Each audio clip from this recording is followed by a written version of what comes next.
അല്പം തമാശയായും കുറച്ച് സീരിയസ് ആയും സംസാരിക്കേണ്ട വിഷയമാണ്.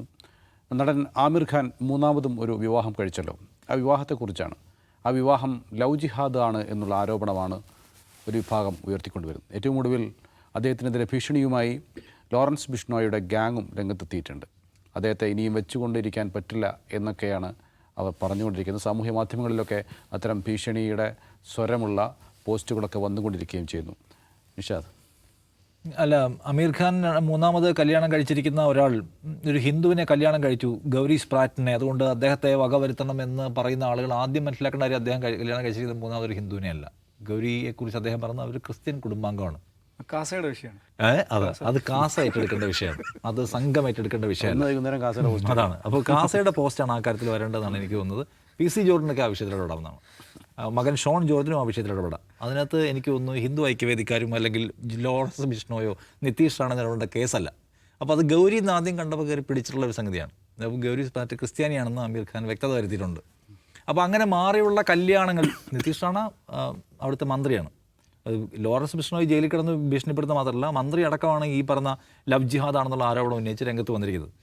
അതിൽ ഇന്ന് അമീർ ഖാൻ പറഞ്ഞ രസകരമായൊരു മറുപടിയുണ്ട്. അമീർ ഖാൻ പറഞ്ഞത് തൻ്റെ 2 സഹോദരിമാർ കല്യാണം കഴിച്ചിരിക്കുന്നത് ഹിന്ദുക്കളെയാണ്. അത് എന്ത് തരം പ്രവർത്തനമാണ് അതിവർ പറയണം. അമീർ ഖാനിനെ പോലുള്ള പ്രധാനപ്പെട്ട ഒരാളുടെ കുടുംബത്തിൽ നിന്ന് അദ്ദേഹത്തിൻ്റെ 2 സഹോദരിമാരും അദ്ദേഹത്തിൻ്റെ മകളും കല്യാണം കഴിച്ചിരിക്കുന്നത് നോൺ മുസ്ലിംസിനെയാണ്.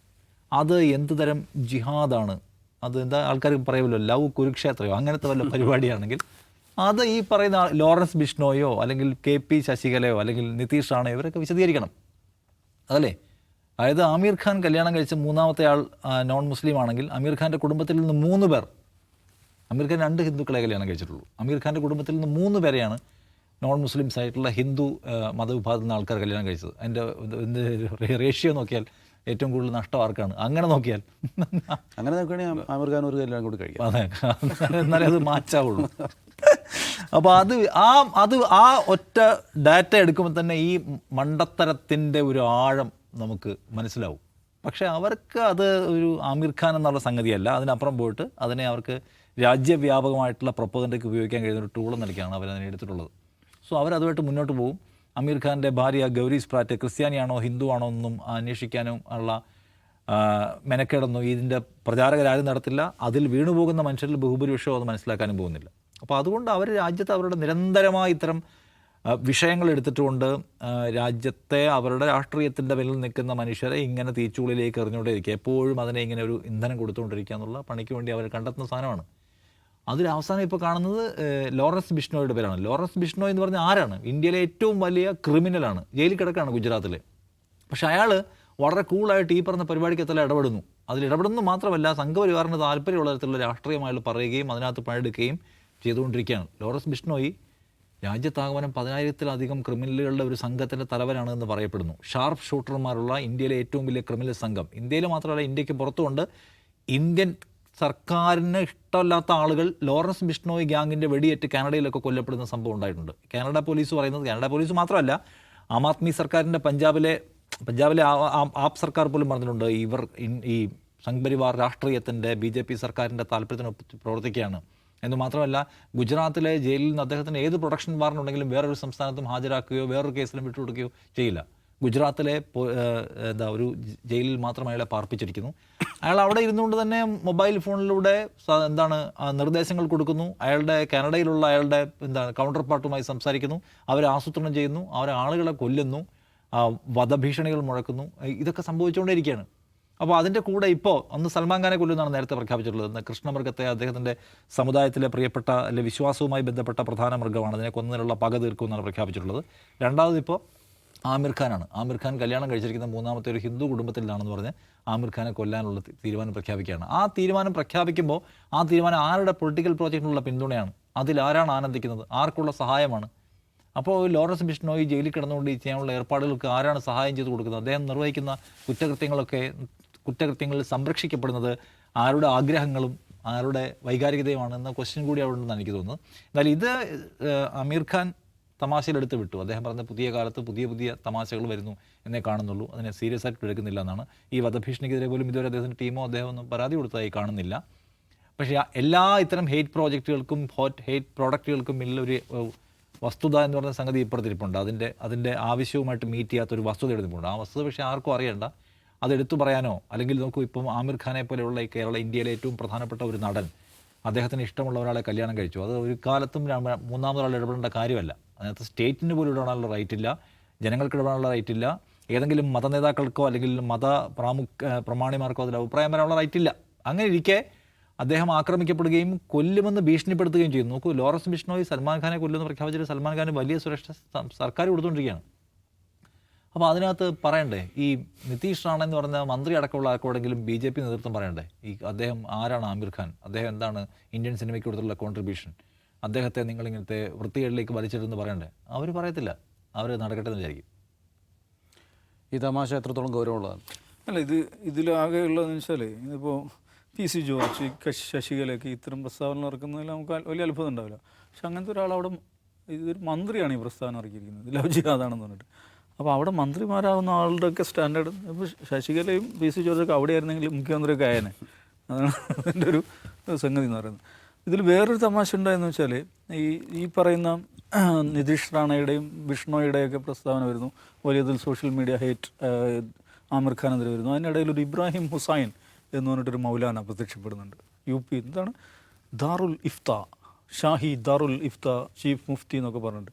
അപ്പോൾ അങ്ങേരുടെ ഒരു ഫത്വ ഇത് ഈ സൽമാൻ ഖാൻ കല്യാണം കഴിച്ച് ശരിയായില്ല എന്ന് പറഞ്ഞിട്ട്. അപ്പോൾ ഈ മനുഷ്യനെ നമ്മൾ തപ്പി നോക്കുമ്പോഴാണ് കഴിഞ്ഞ വർഷം വഖഫ് ഭേദഗതി ബില്ല് വന്നപ്പോൾ അതിനെ അനുകൂലിച്ച ആളാണ് ഈ കക്ഷി. ഇതിലൊരു പാറ്റേൺ ആണ് കേട്ടോ. ഇങ്ങനെ ഈ നിലക്കുള്ള പ്രസ്താവനകൾ ഈ ഹിന്ദുത്വ ബ്രിഗേഡിൻ്റെ ഭാഗത്ത് നിന്ന് വരുമ്പോൾ അതിന് സമാനമായിട്ട് ഇപ്പുറത്തൊരു സാധനം ഉണ്ടാവും, ഇടയ്ക്കിടയ്ക്ക് അത് കാണാം, ഫത്തുവകളായിട്ടാണ് വരിക. അപ്പോൾ അവരുടെ ബാക്ക്ഗ്രൗണ്ട് നമ്മൾ പരിശോധിച്ച് എപ്പോഴും അവരെന്താണ് BJP സപ്പോർട്ടേഴ്സായിട്ടുള്ള നിർണായക ഘട്ടത്തിൽ മോഡിയെ സപ്പോർട്ട് ചെയ്തിട്ട് രംഗത്ത് വന്ന കക്ഷികളായിരിക്കും. അപ്പോൾ ഇപ്പം ആമിർ ഖാൻ്റെ പ്രസ്താവനത്തിന് ഇത് രണ്ടും പറയുന്നുണ്ട്, ഈ വധഭീഷണിയും ഈ ഹിന്ദുത്വ ആക്രമണത്തെയും പിന്നെ ഈ ഫത്വയും രണ്ടിനെയും കുറിച്ചാണ് അദ്ദേഹം പറയുന്നത്. ഇത്തരം കോമിക്കുകൾ ആവർത്തിച്ചുകൊണ്ടിരിക്കുന്നത്. പക്ഷേ എന്തിനാണ് ആ ഫത്വ വരുന്നത്? ഈ ഒരു ബാലൻസ് ഉണ്ടാക്കാൻ വേണ്ടിയാണ്. ഞങ്ങൾ മാത്രമല്ല കേട്ടോ, അപ്പുറത്തുണ്ട് എന്ന് ഇതാക്കാൻ വേണ്ടിയാണ്. അപ്പോൾ BJPക്ക് വേണ്ടി നിലകൊണ്ട, പരസ്യം വേണ്ടി നിലകൊണ്ട ഇന്ത്യയിലെ മുസ്ലിങ്ങൾ ഒന്നടങ്കം വഖഫ് ഭേദഗതി ബില്ലിനെതിരെ രംഗത്ത് വന്നപ്പോൾ വഖഫ് ഭേദഗതി ബില്ല് അടിപൊളി പരിപാടിയാണെന്ന് പറഞ്ഞ് അതിനെ പ്രകീർത്തിച്ച കക്ഷിയാണ് ഇപ്പോൾ ആമിർ ഖാനെ കല്യാണത്തിൽ ഇടപെട്ടുകൊണ്ടിരിക്കുന്നത്. ഇത് ഇവരുടെ ഒരു പരിപാടിയാണ്. ഞാൻ മുമ്പ് പറഞ്ഞ കാര്യം, ഹിന്ദുത്വ ആ പരിവാറിൽപ്പെട്ട ആളുകൾ അവർ സ്വയം ആലോചിക്കേണ്ട ഒരു കാര്യം തന്നെ. എല്ലാ ദിവസവും ഇങ്ങനെ കല്യാണം, പ്രസവം, മറ്റുള്ളവരുടെ മന്തിക്കട, ഇതേക്കുറിച്ച് ഇങ്ങനെ ആലോചിക്കുക, ആധി പിടിക്കുക, ആകുലപ്പെടുക. ഇങ്ങനെ ഒരു ഉയർന്ന ജീവിതം, ഒരു ഓഞ്ഞ ജീവിതം എന്തിനു നയിക്കുന്നത്? ഒന്ന് വിശാല, ഒന്ന് കൂളാവും, കുറച്ച് മന്തിയൊക്കെ കഴിക്കൂ, കുറച്ച് അപ്പുറത്തും ഇപ്പുറത്തൊക്കെ പ്രണയിക്കൂ. ഈ എന്താണ് പ്രചാരകന്മാരമാതിരി വിവാഹമൊന്നും കഴിക്കാതെ പിന്നെ ഇങ്ങനെ എല്ലാ ദിവസവും വിദ്വേഷം പ്രചരിപ്പിച്ച് അങ്ങനെ കുറച്ച് ഒന്ന് റിലാക്സ്ഡായിട്ട് ജീവിക്കാൻ നോക്കും. എപ്പോഴും ഉണ്ടാക്കിക്കൊണ്ടെങ്കിൽ വിവാദം എന്തോ ബന്ധപ്പെട്ടാണ്. ഇതൊക്കെ തന്നെയല്ലേ ഭക്ഷണവുമായി ബന്ധപ്പെട്ട്, വിവാഹവുമായി ബന്ധപ്പെട്ട്, വസ്ത്രവുമായി ബന്ധപ്പെട്ട്. ഇതാണ്ട് കഴിഞ്ഞ ആഴ്ച ഇവിടെ മംഗലാപുരത്ത് ഒരു ഹിന്ദു ചെറുപ്പക്കാരനും ഒരു മുസ്ലിം ചെറുപ്പക്കാരിയും നേരെ തിരിച്ചാണ് ഒരു കഫേ കയറിയപ്പോൾ പോയി അടിക്കുന്നു, തല്ലിപ്പൊളിക്കുന്നു. ഇതൊക്കെയാണ് ഒരു പരിപാടി. ഇത് രാജ്യം ഭരിക്കുന്ന പാർട്ടിയല്ലേ. ഇപ്പോൾ നോക്കൂ, ഹിന്ദു ഖത്രമേ എന്ന് പറയുന്ന ഈ ആപത്ത് സന്ദേശം ഏറ്റവും കൂടുതൽ മുഴങ്ങുന്നത് എപ്പോഴാണ്? 2014 ശേഷമാണ്. ഭയങ്കര അത്ഭുതമാണല്ലോ. ലവ് ജിഹാദ് വർദ്ധിക്കുന്നു, അപ്പുറത്ത് ലാൻഡ് ജിഹാദ്, ലവ് ജിഹാദ്, ഹലാൽ ജിഹാദ്, ഫുഡ് ജിഹാദ്, റിക്രൂട്ട്മെൻറ്റ് ജിഹാദ്, എന്തോരം ജിഹാദുകളാണ് പുതുതായിട്ട് വന്നത് 2014 ശേഷം. ഈ 56 ഇഞ്ചുള്ള ഈ ലോഹ പുരുഷ് ആയിട്ടുള്ള മനുഷ്യൻ അധികാരത്തിൽ വന്നതിന് ശേഷവും നിങ്ങൾക്ക് എല്ലാ ദിവസവും ഹിന്ദു ഖത്തറയമ്മേ ഇത് തന്നെയാണോ പറയാനുള്ളത്?